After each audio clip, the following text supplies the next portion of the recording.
Assalaamu calaykum. Soo dhawaada walaalaha sharafta badan ee ku xiran janaalkeena.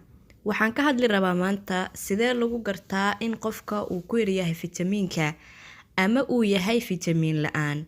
Sidoo kale, fitamiinade ayaa si gaar ah jirka uu ugu baahan yahay. Waxaad kaga bogan doontaa iyaga oo faahfaahsan muuqaalkan. Balse inta aan muuqaalkan guda gelin, fadlan muuqaalka like saar si uu u gaaro asxaab badan. Haddii aad nagu cusub tahayna ku soo biir channelka oo subscribe saaro. Waan filayaa inaad muuqaalka like saartay. Fitamiinadu waa waxyaabo badanaa jirka uusan samayn, laakiin waxaa laga helaa cunnada iyo cabitaanada. Waa waxyaalo muhiim u ah shaqada jirka si aad u hesho nolol caafimaad leh. Fitamiinadu waa ay badan yihiin. Mid walbana waxa uu ka qayb qaataa shaqo gooni ah ama wuxuu wax u taraa xubin jirka ka mid ah. Fitamiinka haddii uu qofka ku yaraado wuxuu dareemaa qofka astaamo u gaar ah oo lagu garan karo in uu fitamiinkaas jirka ka maqan yahay.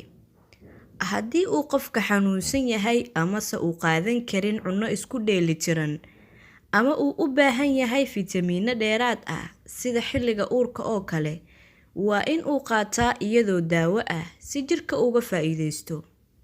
Laakiin intaas haddii aysan jirin oo qofka uu cunnadiisa isku dheelitiran tahay, sidoo kalena uusan ahayn hooyo uur leh, uma baahna kiniini ama sharoobo fitamiin ah. Fitamiinka oo kugu bato iyadana waxay keentaa dhibaatooyin kale oo caafimaadka waxyeeleyn kartaa. Haddaba, waxaan ka hadlaynaa fitamiinada ugu muhiimsan ee jirka uu u baahan yahay waxaa ka mid ah. Lambar 1 waa fitamiin A. Fitamiin A wuxuu muhiim u yahay caafimaadka indhaha. Wuxuu xoojiyaa aragga, wuxuu kaloo ka qayb qaataa daryeelka ilkaha, lafaha iyo maqaarka.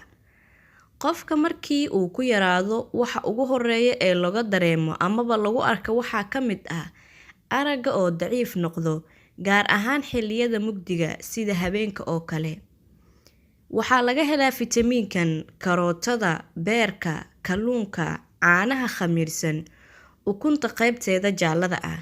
Haddii uu kugu yaryahay fitamiin A-ga oo aad dareemayso indhahaaga inay daciif yihiin, gaar ahaan xilliyada mugdiyada sida habeenkii oo kale, adigoon daawo qaadan, waxaad kaga faa'iideysan kartaa inaad isticmaasho qudaarta kale ah karootada, beerka, kalluunka, caanaha khamiirsan iyo ukunta qaybteeda jaallada ah. Qodobka labaad waa fitamiin B1. Waxa aan ka hadlayno waa fitamiinada ugu muhiimsan ee uu jirka u baahan yahay. Lambar 1 waxaan ka soo hadlay fitamiin A. Lambar 2 waa fitamiin B1. Fitamiinkan waxaa kaloo loo yaqaanaa thiamine. Wuxuu muhiim u yahay in unugyada jirka ay tamar ka samaystaan cunnada carbohydrateska leh. Wuxuu muhiim u yahay haweenka uurka leh. Wuxuu kaloo muhiim u yahay murqaha iyo caafimaadka wadnaha iyo unugyada neerfaha. Waxaa lagu fahmaa qofka uu ku yaryahay fitamiinkan xanuun iyo barar wadnaha iyo murqaha wadnaha oo weynaado, taasoo keeni karta in ay howlgab noqdaan ama uu dhibaato ka gaaro wadnaha ama inay yaraato shaqadii wadnaha. Waxaa laga helaa fitamiinkan caanaha la qalajiyey sida caano booraha oo kale.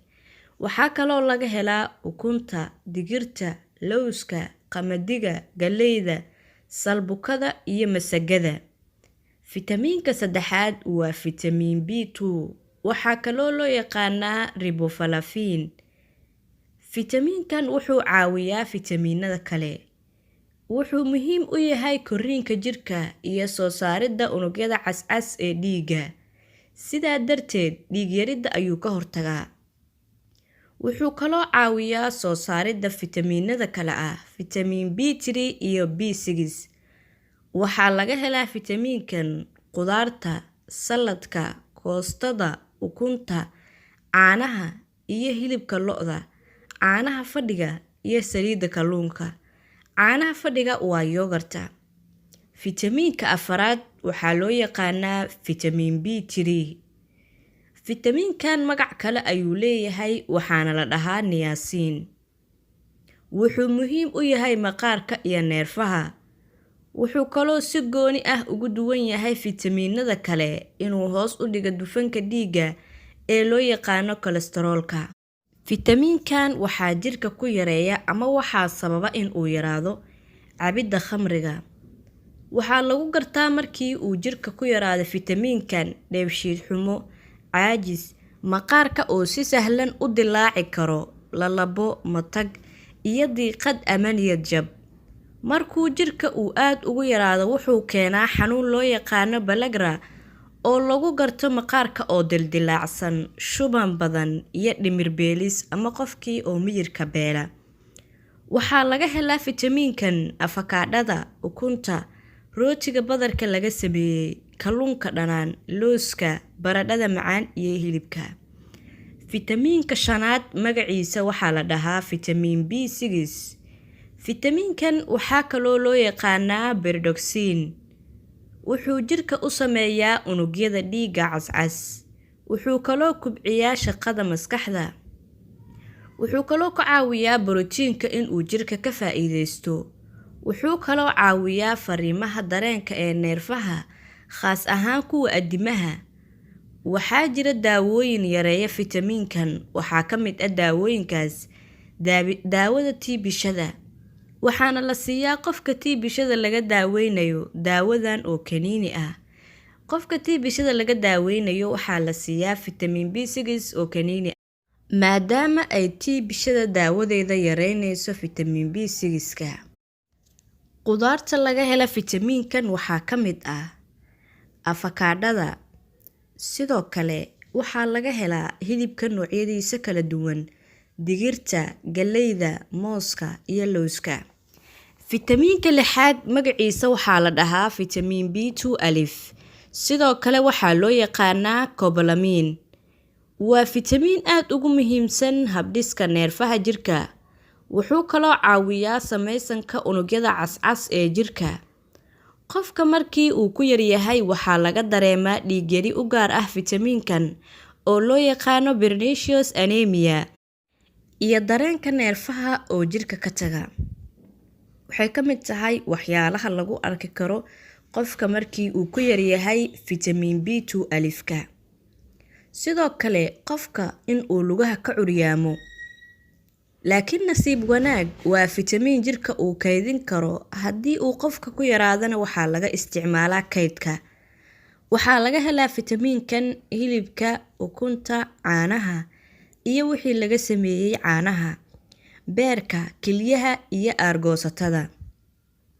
Fitamiinka toddobaad magaciisa waa fitamiin C. Waxaa kaloo loo yaqaanaa ascorbic acid. Wuxuu muhiim u yahay caafimaadka ciridka, ilkaha, maqaarka. Wuxuu jirka ka caawiyaa in uu cunada ka nuuga birta. Wuxuu kaloo qayb muhiima ka ciyaaraa reysashada ama inay fiicnaadaan nabraha iyo inuu maqaarka isu keeno. Markuu qofka ku yaraado fitamiinkan, waxa ugu horeeya ee lagu fahmo waa ciridka oo dhiiga. Wuxuuna keenaa xanuunka loo yaqaano yiridka. Waxaa laga helaa fitamiinkan yaanyada, liinta, kajabka, baradhada iyo cananaaska. Fitamiinka sideedaad waa fitamiin D. Fitamiin D waxa uu ka mid yahay fitamiinada ay Soomaalida si fiican u taqaano, gaar ahaan dadka ku nool dhulalka qabow ama barafka ka da'o. Waxaa laga helaa fitamiinkan qoraxda iyo cuntada. 10 ilaa 15 daqiiqo oo qoraxda la isku dhigo 3 jeer isbuucii way kugu filan tahay in uu qofka fitamiinkan ku filnaado. Sidaa awgeed, dadka meelaha qabow ku nool waa in fitamiin D-ga ay qaataan. Hadduu jirka ku yaraado wuxuu keenaa fitamiinkan cudurka loo yaqaano rickets iyo cudur kale oo lafabeel ah oo loo yaqaano osteoporosis. Waa in ay lafaha burburaan ama ay jajabaan. Wuxuu kaloo fitamiinkan hadduu jirka ku yaraado yareeyaa maadada calciumka oo iyaduna muhiim u ah lafaha. Marka waxaa muhiim ah caafimaadka lafaha iyo ilkaha in lagu dadaalo. Haddaba meelaha laga helo fitamiinkan waxaa ka mid ah kalluunka dufanka leh, saliidda kalluunka, sidoo kale saliidda beerka kalluunka, caanaha la warshadeeyey sida jiiska, fadhiga iyo caanaha subagga leh. Fitamiinka 9aad waa fitamiin E. Fitamiinkan wuxuu caan ku yahay in uu sunta jirka ka hortago. Wuxuu caawiyaa samaysanka unugyada dhiigga cascas.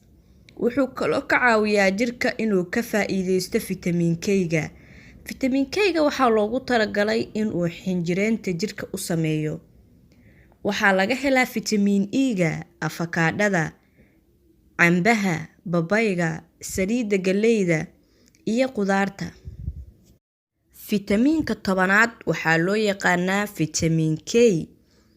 Fitamiinkan jirka wuu samaysan karaa, waxaana lagu sameeyaa beerka. Wuxuu muhiim u yahay qulqulka iyo socodka dhiigga si uusan u xinjiroobin. Badanaa jirka kuma yaraado ilaa inuu beerka xanuunsan yahay mooyee. Waxaa laga helaa fitamiinkan kajabka, kalluunka, ukunta, beerka iyo hilibka lo'da. Qodobka 1aad waa fitamiinka loo yaqaano folic acid. Folic acid wuxuu la shaqeeyaa fitamiin B2 alif. Wuxuu keenaa dhiig yari haddii uu jirka ku yar yahay. Waa in la siiyaa haweenka uurka leh. Wuxuu muhiim u yahay samaysanka maadada loo yaqaano DNA. Maadadan waa muhiim markii uu cunug cusub la samaynayo. Haddii hooyada uurka leh aysan qaadanin fitamiinkan ama uu ku yar yahay, waxaa la arkaa in ay dhasho caruur dhabar furan ama caruur san furan ama caruur faruuran. Waxaa laga helaa fitamiinkan galleyda, digirta, salbukada, falfaliirka, liima oranjiga, liin bambeelada, saliidda lowska, qudaarta iyo khamiirka cuntada lagu daro. Haddaba, waxaan ka hadlay maanta 11 fitamiin oo muhiim u ah jirkaaga, kuwaasoo lagama maarmaan ay tahay inaad isticmaasho. Waan filayaa inaad ka faa'iideysan doontaan kuna dadaali doontaan. Fadlan muuqaalka la gareeya si uu u gaaro asxaab badan. Asxaabta cusub soo dhawaada. Wixii talo iyo tusaale iyo ciwaanada aad jeceshihiin inaan ka hadlo igu soo qoro qaybta hoose ee commentiga. Wassalaamu calaykum.